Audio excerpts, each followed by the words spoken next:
Benapole immigration checkpost দিয়ে ভারতীয় পাসপোর্টধারী যাত্রীর যাতায়াত কমায় ধস নেমেছে বন্দরের গড় রাজস্ব আয়ে।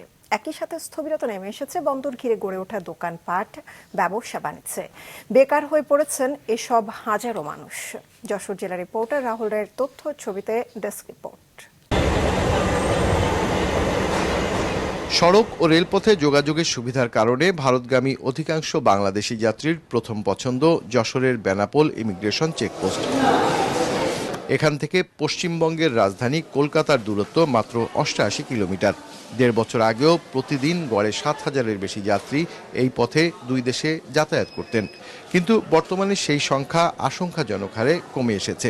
ইন্ডিয়ার ট্যুরিস্ট ভিসাটা বন্ধ আছে, সীমিত পরিসরে মেডিকেল, বিজনেস এবং স্টুডেন্ট ও এন্ট্রি ভিসাটা চালু আছে। মেডিকেল ভিসায় অনেক ভোগান্তি পোহাতে হয়। আমরা সরাসরি হাই কমিশনে 2বার ফাইল জমা দিয়েছি, তার পরবর্তীতে আমাকে প্রায় 27 দিন পরবর্তীতে আমরা ভিসা পেয়েছি 6 মাসের। বন্দর ব্যবহারকারী যাত্রীদের ঘিরে এই এলাকায় গড়ে উঠেছে অসংখ্য দোকান, মানি এক্সচেঞ্জ সেন্টার, হোটেল ও পরিবহন ব্যবসা। এসব খাতে যুক্ত রয়েছেন হাজারো শ্রমজীবী মানুষ, কিন্তু বর্তমানে বন্দর ব্যবহারকারী যাত্রী কমে যাওয়ায় বিপাকে পড়েছেন সবাই। আগে বেচা কিনা করতাম 20,000 30,000, এখন দেখা যাচ্ছে যে 2,000 টাকা বেচা কিনা করতে পারছি না। সারাদিনে 1-1.5 টাকা ইনকাম করতে পারিনি, খুব কষ্টে আছে, সংসার চলে না। লস খেয়ে অনেক পরিবহন বন্ধ হয়ে গেছে, অনেক পরিবহন লসে আছে।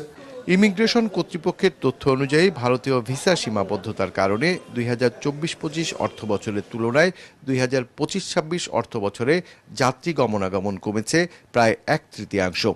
যেখানে গত 24-25 অর্থ বছরের প্রথম 5 মাসে বেনাপোল স্থলবন্দর দিয়ে প্রায় 3,79,000 জন যাত্রী গমনাগমন করছে, সেখানে 2025-26 অর্থ বছরের প্রথম 5 মাসে মাত্র 1,12,800 জন যাত্রী গমনাগমন করেছে।